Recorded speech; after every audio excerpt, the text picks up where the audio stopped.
Hi everyone, welcome to tonight's webinar. I'm here with, I'm Jonas, part of the psychology department here at Untitled. I'm here with Dr. Daniela Guiniga, and today we're going to be talking about a very interesting topic, all about how you can prevent neurological disease. It's called neuroprevention, and this is, I know, one of Daniela's favorite topics, maybe, because she's been doing a lot of work here at Untitled around this topic, and it's going to be really interesting. So I'm really excited to learn more about this. I hope you are too. Thank you for joining us. Daniela, anything you want to say before we start? Just to clarify that I start with some facts that might not be exciting, but I just want to give you the facts so you can understand the importance and why I'm concerned about this subject and why I'm excited about this subject. But the intention is not to get you depressed.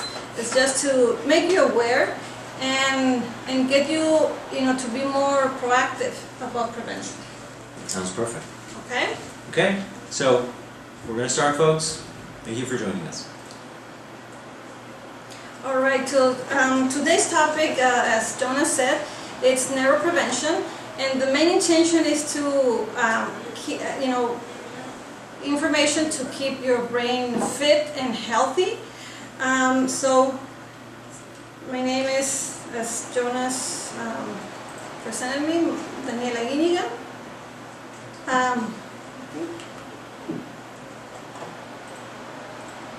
I'm one of the treating physicians here, and I'm the one that has been here the longest, since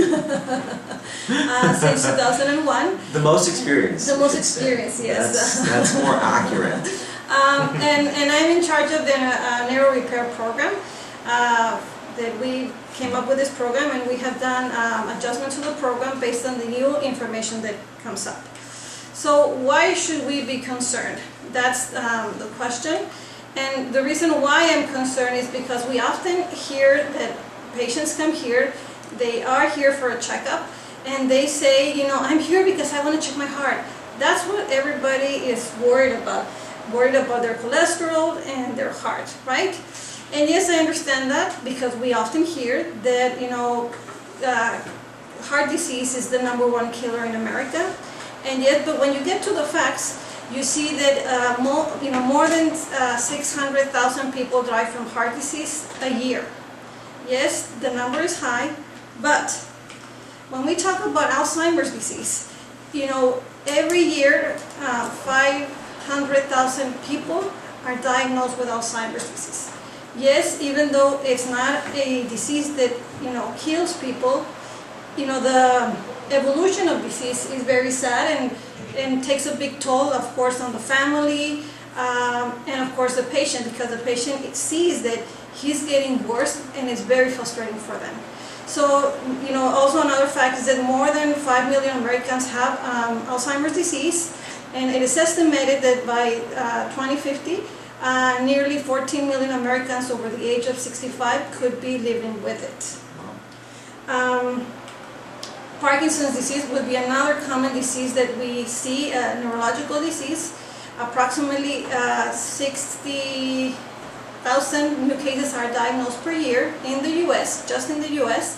And a common fact is that a lot of cases don't get diagnosed, or don't get diagnosed early enough. So the number might be higher. The big question that we have is it genetic?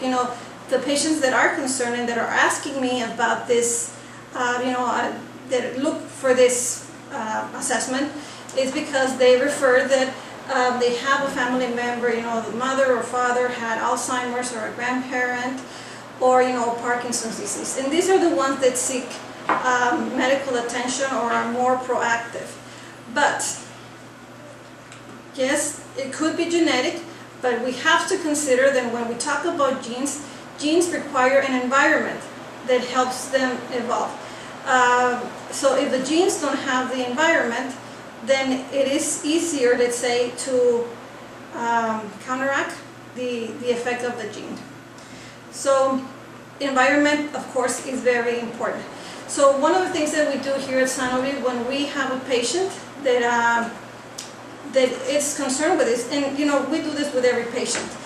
We want to see the factors, the risk factors of the environment that the patient has. Even if the patient has a genetic risk, we want to look at the factors, and that's where functional medicine comes in. So the contributing factors are digestion and absorption. So very important here to assess the patient's digestion in terms of they might be eating healthy, they might be taking adequate nutrients, but if the gut is not in good condition, there's not going to be a good absorption of nutrients.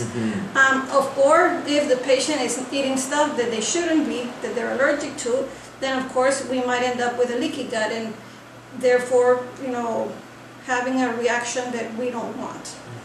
Another one would be immune surveillance and inflammatory process. Here we're looking at possible normal processes. Diet could be an important factor that can cause a lot of inflammation, which we often don't think of. And we can have other immune, let's say, distractors that are not allowing your body to respond properly, therefore contributing to gene expression as well.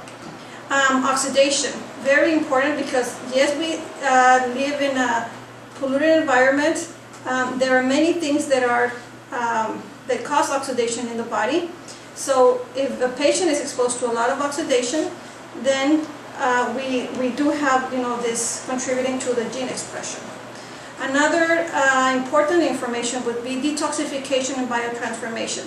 One thing is, yes, the exposure to oxidation, but also the resources that we as individuals have to detoxify those toxins that come in, and the ability for us to do our antioxidant process. Hormone and neurotransmitter. Well, this is of course very important for gene expression. There are many things that can contribute to the brain chemistry. Hormones, one of them, and the way we regulate our hormones, our neurotransmitters, in general. Psychological and spiritual, very important for us as well, because the more we are under stress, the more, let's say, toxins that we create, therefore contributes to the genetic expression. Also, the belief that we have in this, and this is also something that we acknowledge, because sometimes patients might say, well, my family member had this issue, or my mother, and I'm female, so how likely is it for me? So sometimes the gene might be there, but also the thought of the patient, let's say attracting that, it's something that we also consider, we as alternative medicine consider as well. Structural and barrier integrity. Very important, because if we don't have the proper alignment in our spine, if the bowel barrier is not wholesome, then of course we're not going to be absorbing or sending the right information for the normal function of the body, therefore contributing to gene expression as well. So this is taken from the IFM matrix models. So this is part of what we do when we assess a patient here, as medical doctors, as the chiropractor, the psychologist, nutritionist, everybody, we take all of this consideration. Now, if you're concerned or if you want to be proactive in terms of neurological prevention, then you need to, advisable to consider the following testing. So C-reactive protein, this is a marker to assess cardiovascular risk. This will inform us if we have a lot of inflammation inside of our endothelium. Endothelium is the lining inside of our arteries. So if we have a lot of inflammation, we have a risk of low blood flow, let's say, in the brain. Therefore, the degeneration of the brain could, be faster. Lipid panel. I often hear people being very concerned about cholesterol. What are my cholesterol levels? Nowadays we know that it's not just about your total cholesterol, it's about LDL, the bad cholesterol that we call. So if you're going to be testing for cholesterol, you need to make sure that you assess your LDL, it should be less than 130. If you find that your LDL cholesterol is higher than that, we do recommend that you test for oxidized LDL, because this is the one that is going to be, more of a burden to the body. Therefore, if we don't have the adequate amounts of cholesterol, then the chemistry in the brain is not going to be adequate. Thyroid panel, very important to test your thyroid. As you know, when we have low thyroid function, our brain chemistry is not very good. Remember, the thyroid is the gland that produces thyroid hormones, and thyroid hormones have an impact on our metabolism. But also thyroid hormones have an impact on our brain function. When we talk about memory loss, we talk about depression. This could be the result of low thyroid function. So advisable to have that checked as well. We also recommend that you do an extended panel, because most of the times doctors only test TSH. Here we do recommend that you do a total panel where both T3 and T4, it has a free and total fraction. All of these are measured. So you want to have 5 different values when you check your thyroid. Food allergies, especially gluten and wheat, that would be something I would strongly recommend. There's a lot of research, there are important links between patients who have neurological, psychiatric problems who are wheat sensitive. So if you are wondering if there's family background of celiac, consider testing for this. And also, if you're concerned with the neurological problems, test for gluten or wheat. Heavy metals are a big part of the assessment and the stuff that you want to work with, because as you know, chronic exposure to toxins leads to brain degeneration. So important to have heavy metals checked. Possible hidden infections. So here we can talk about a lot of possible hidden infections that don't allow your immune system to respond properly. Hidden infections, we can talk about gut infections, we can talk about oral conditions, or even other possible places where we can have hidden infections. And SNPs. This is where, if you're concerned about a family member who had a neurological disease, you might want to check this, this test. This test is not necessarily checking whether you have a gene for Alzheimer's. What this test does is that it checks if you have variations on your pathways for detox, is this going to predispose you to certain diseases. So if you don't eliminate certain toxins, then that will burden your brain chemistry in a way. But also, this can also assess whether you detoxify well medications. So there might be medications that can cause a lot of trouble if you have SNPs or polymorphisms that are called. Okay. So the thing would be here, so what are the things that we need to do to prevent these issues? We do have the environment, we do have the genes, okay, we talked about that, so what are the things that we can do? So most of the things that I'm going to talk about are things that any of us should be doing, if you want to prevent this or if you want to prevent other things, those are things that are just to follow a healthier path. So diet, very important. We often hear that patients are into this low-fat diet, and the concern is that now that a lot of people started to eating low-fat foods, they went into a lot of processed foods, which it's not the ideal thing. Have in mind that our brain and the nervous systems are comprised of 60% fat. So it is very, very important that you acknowledge that you require fats, and of course we're going to recommend that you eat good fats. This is where your whole water fish oil, flax oil, coconut oil would be recommended. Nowadays, there's a lot of research on ketogenic diets, and this is a diet that is very low glycemic, very low sugar, because research has shown that the more sugar you have, the more inflammation you have, and the more brain degeneration you have. I was reading a while ago that I think in the 1900s, I know, is it 1900s? Yeah. 1900s. They used to treat children with seizures with fasting. You know, they would just put children with fasting, just drinking water for days, and the seizure would come down.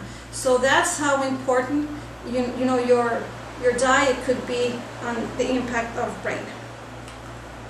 Of course, make sure that your diet includes plenty of different color vegetables, as these provide a wider variety of nutrients. This is where the nutrition, where food, different colors of vegetables will provide more resources for the liver to detoxify better. So if we're talking about this exposure of toxins, oxidative stress, then we need to make sure we supply the body with the nutrients so the body can cope with that stress.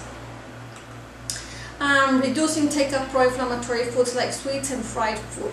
So we know that the more sugar we eat, the more our brain gets degenerated. So consider this when you're eating them. If you suspect food allergies, avoid them. You know, a lot of patients sometimes say, you know, I realize that when I eat something, I get these symptoms, but you know, they still continue to eat it. Even though they say, I felt really bad, I feel very tired, I get headaches. You know, that's your body telling you something. You know, you don't want to put your body through more stress than it already is. But also, you know, if you're allergic to something, that's causing an impact on your gut and the barrier and the integrity that we were talking. So if your gut is inflamed, the nutrient that you're eating might not be managed properly, therefore causing more oxidation in your body. And this is systemic inflammation or oxidation. Remain physically active, very, very important, because as you do physical activity, you're keeping your brain active in that way. You know, because for example, when you're walking, you need to work on coordination, just to maintain, balance, all that stuff has an impact on the brain, and it's sending signals to the brain, and it's making, let's say, an effort. Therefore, you're creating more connections in the brain. And the other good thing would be that as you exercise, you increase your level of breathing, therefore putting more oxygen to your body and to your brain, which oxygen is very important for the brain, of course. It also helps with the production of endorphins. Endorphins are, the feel-good stuff that we produce, chemical that we produce in our body, but also helps with repair and regeneration of tissue. So we want to maintain that. And of course, we all heard that when we talk about cells, neurons, the brain cells, we always talk, that once brain cells die, you cannot bring them back to life, let's say, right? But we know we have dead cells, brain dead cells. We all have those every day, and we have live cells, but we have other ones that are in the middle. So those are the ones that, they need that effort, for you to do that effort so you can maintain those cells, as best as possible. But also, being physically active is going to help you sleep better, because of course you did physical activity and are going to be a little more tired at night and have a more restful sleep. Remain mentally active, also very, very important, because we tend to go into this, kind of a situation where we are like always doing the same. We follow a routine, and that's good. But also, you need to do things that challenge your brain. As we do our new activities that challenge the brain, we connect, or we create new connection among the brain cells. And that's also something that is important to maintain brain activity and brain health. So for some patients might be learning a new language, and it doesn't be all sophisticated, just for you to work on learning something, doing crosswords, doing puzzles, reading. Those are activities that help maintain your brain. Oral health. This is something that for us is very, very important, because remember, we were talking about oxidation, we were talking about inflammation, we're talking about hidden infections. The mouth is a common area where we have a lot of these issues. So we're talking about cavities, gum disease, gingivitis, amalgams, root canal, and periodontal disease. So oral health, decay, it's a sign of infection. So, you know, it's not necessarily that if you have decay, you're going to have brain damage, but it is the beginning of something. So this is why it's important that you maintain, you know, or if you have decay, that you take care of this as early as possible, before it becomes more problem. Gingivitis, you know, this is a sign of infection and inflammation in your mouth. We were talking about possible hidden infections. Have in mind that when we have gum disease, when we have a lot of infection, we have pus, we have, you know, what we often can see here. Yes, it is the mouth that it's inflamed. Let's see, it's the gums. But have in mind that the cells that are required to process this disease are systemic cells, right? So we have, yes, a localized inflammation, but this inflammation is causing a general immune response, which is going to trigger, you know, inflammation and as well in the brain. Mercury amalgams, you know, well, in theory, you know, we humans were not meant to have metal in our mouth, just because we were not created that way. We know nowadays that it's known that mercury destroys or interferes with the development of brain cells. So we believe a lot in heavy metal toxicity. I was talking before about the risk of heavy metals and how those can trigger this, you know, genetic environment. But if you have amalgam fillings, we do recommend that you remove these. And if you're going to do that, and if you're interested in, for example, checking heavy metal toxicity, you know, it would be advisable that you have in mind to remove amalgam fillings. You know, a very important subject to consider, because it does interfere with brain development. Root canals. Root canals, we often hear talk about the importance of root canals, because we know that root canals are a process that, yes, it's saving a tooth, but it's an interference with the normal energy or flow of energy throughout the body. So root canals is something that we often, you know, don't recommend. That's why I was talking about taking care of your cavities, so that, you know, you don't have to have root canals. You know, the teeth are not meant to have root canals. Remember, this is a treatment that they actually work on the nerve and they kill the nerve. So it is something that will cause interference in your mouth. So one big recommendation is keep your teeth clean. We're talking, you know, proper dental hygiene. Very important to use dental floss as part of the healthy mouth process. Reduce oxidative stress.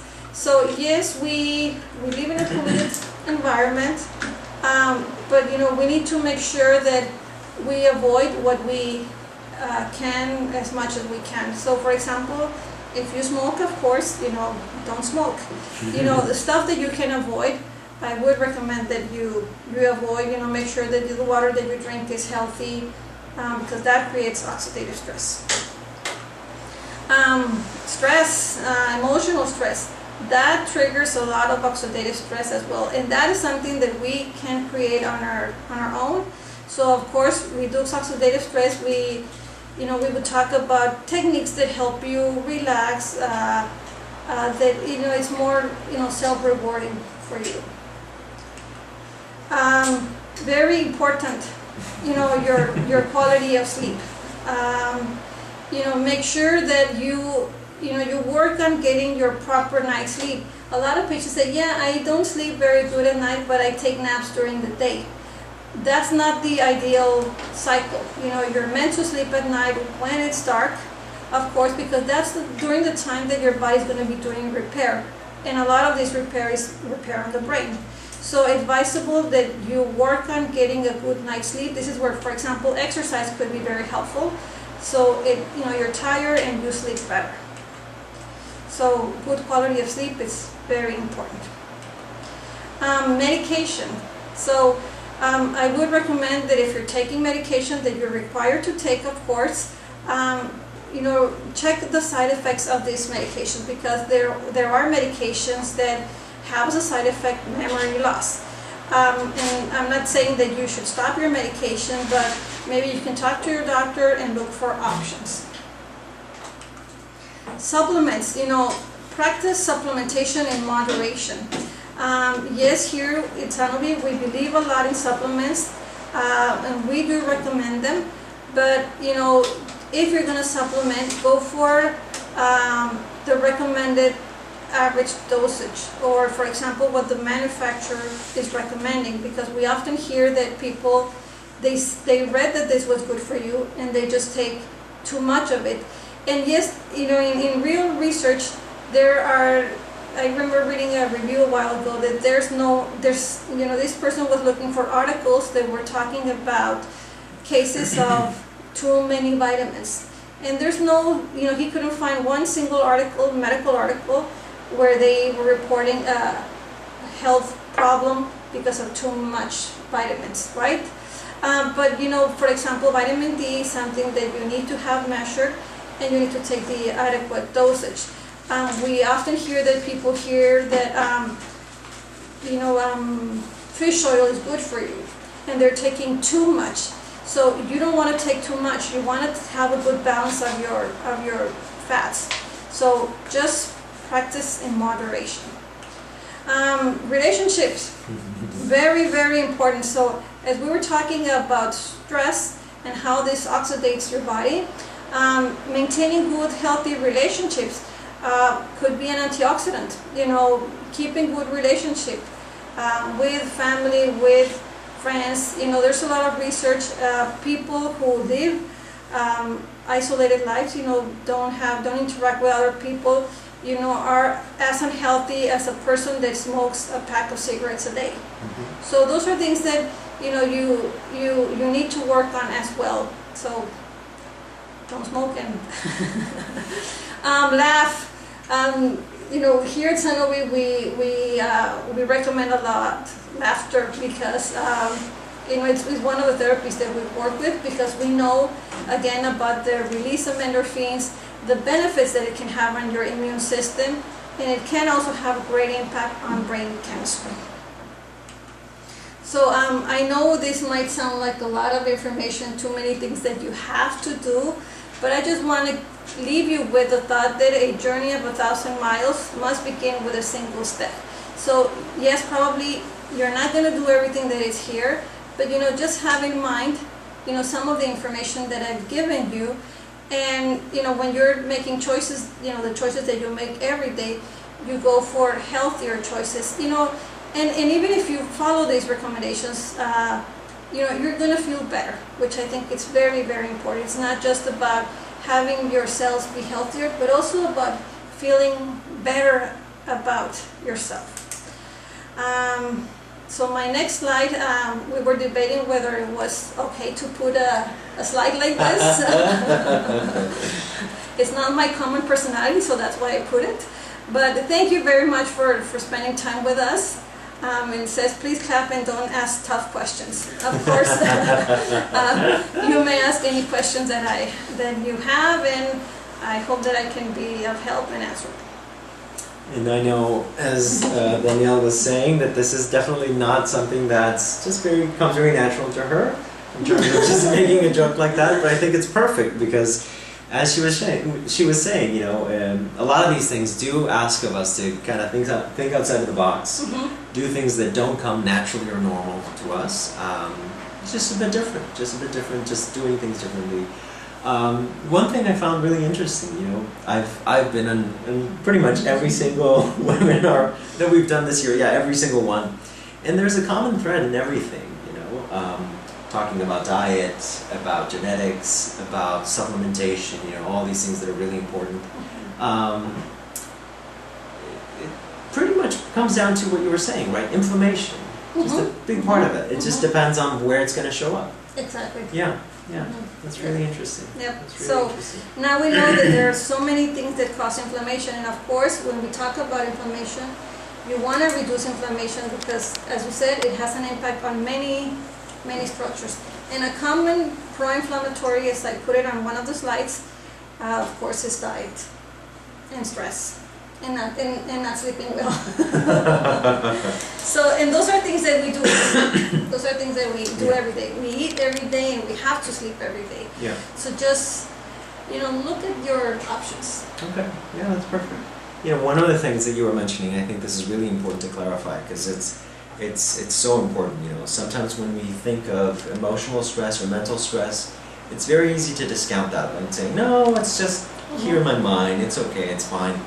But really, you know, emotional stress, mental stress is biochemical in nature. It's still your chemistry, even though it's showing up because of a mental situation or an emotional situation. It's still your biochemistry. It's still going to have an effect on your organs, and it's going to amount to the same response in your body. So yeah. And remember, we had a patient recently, and I've been talking to patients about this. You know, sometimes patients acknowledge they're beginning to lose their memory, right? And that makes them be more stressed, and so they get into this cycle where they're more anxious, and that anxiety causes more memory loss. So remember this patient that we had? So, you know, we kind of did a couple of things. We helped her with stress management, and we worked on anxiety, and she has made, you know, a great improvement. An incredible shift. Really. Exactly. Yeah. So this is where, you know, the huge impact that emotions and anxiety can have on brain chemistry. So, exactly. Because it is brain chemistry. Exactly. It is. It is brain chemistry. It is. It's just coming from some of our decisions, some of our choices. So, folks, thanks. We have some wonderful questions from you. First one would be, you know, Danielle, what supplements can we take to help with brain function? Very important what you said, you know, keeping things in balance. Supplements are important, but you don't want to overdo it. What would be some of the things that you would just very general recommend in terms of supporting brain function? Okay, it is, that's why I kind of went for the testing that we recommend. Of course, your multivitamin, your multimineral, and good fats, you know, good quality of fats. This is where, you know, it could be either you take fish oil, but you also need to add some, you know, vegetable oils, okay? So those would be basic stuff that I would recommend, you know, just to start. Make sure your vitamin D levels are okay. You know, that would be very, very, you know, there's ginkgo and stuff like that. But if you don't take supplements, then you need to start with your basic stuff. Okay? So, next question, I found this really, really interesting as well. Someone is asking about exercise-induced oxidative damage. You know, people thinking about, you know, I imagine this is where this is coming from, you know, ultra-marathon runners, you know, people that just do really, really excessive amounts of exercise. What's your take on that? And, you know, is it actually a thing is it actually a thing? And what would be some of the recommendations for exercise that we would normally give here at San Aviv? You know, at San Aviv, we of course do an assessment and then make a decision based on the assessment. But in general, would be to do, you know, normal physical activity. You know, walking 30 minutes. You know, in one of the last year's lectures, we talked about starting with 30 minutes of walking 3 times a day. Okay. And that would be a great start.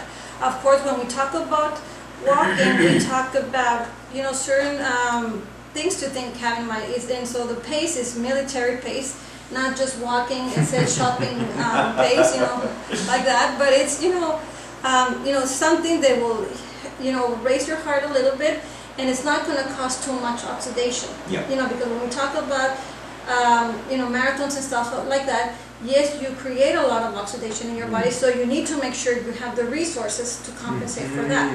So walking 30 minutes 3 times a week, that's the, average balance. Exactly. I remember just different situations with guests, past guests, and as we evaluated them and just saw everything, we would see that they were consuming so much more energy than what they were actually consuming in their food. So they were literally just kind of wasting themselves away.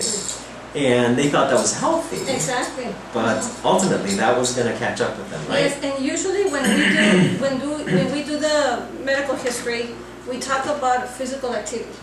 And sometimes patient might say, I do this, an hour, so many hours a week, right?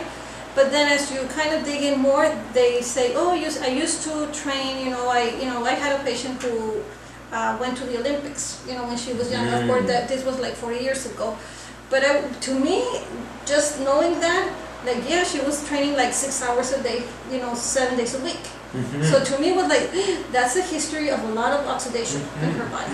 So it's just, little things to kind of acknowledge that she put her body through a lot of stress with that training, and that eventually took a toll on the patient. Absolutely, absolutely. And this is what I love about working here at San Aviv. We get to see if that actually had an effect or not. Because a lot of and I'm just seeing a lot of the questions. Is it this? Is it that? We don't really know. We need to assess things because just as it could really, really affect someone in a very specific way. For another person, it might not really. Exactly, and this is where the genetic, the genetic detox pathways, because we might have people in the, 2 patients in the same scenario, but for one this happened and for the other one it didn't. So it's how the liver, the resources that the liver had to detoxify all of this oxidation. Okay, perfect. We have one very specific question, and I think that falls into that category of maybe, but I'll ask it. Do we recommend MRIs to evaluate brain health? It would depend on what the situation is, of course. In theory, MRI doesn't have the toxicity, let's say, that X-rays have. But it is putting, I think we might not know enough. But in theory, it's pretty benign. It doesn't have side effects. But you have to, and you also have to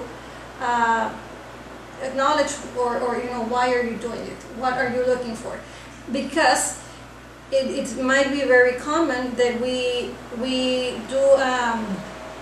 do studies on patients, a patient who has neurological problems and a patient who doesn't have neurological problems. And the MRIs might look just the same. Exactly. So an MRI is not going to tell you function. Okay, function might be a better way to go, would be the SPECT scan. Okay? But it's not something that everybody's doing. It has its risk as many other studies. So it might not give you the information that you want, that you think you're going to see. Yeah. And if you've been following our webinars, and I hope you have, you'll find that common thread again. It's generally a maybe. Some of these very specific answers, maybe this, maybe that, maybe it can help, maybe not. Really, the big part of what we do here is assessing, okay, where to go with some of these things. And for that, this is why we invite you to come down to San Aviv and just kind of get the full treatment of this medical team, just to really figure out, is this the way to go? Is that the way to go? It's hard to just say from... Yes, do this and do that. Exactly. And it's kind of hit or miss. Okay. Does human growth hormone help for brain function? That's another question we just received. In theory, yes. because when we talk about neurotransmitters and hormones, there's research on it. I cannot say that we have all that experience treating that because we are more into the integrative, approach and lifestyle more. If you're concerned about brain degeneration because somebody in your family or you're starting to see, I don't know if I would go for that first thing. I would go more for the things that we just talked about. Okay. Perfect. One question that just came in. How do I know if I have leaky gut? How would someone know if they have, probably leaky gut? What would be some of the symptoms? There are tests that can definitely test for it and measure it and tell you whether you have it or not.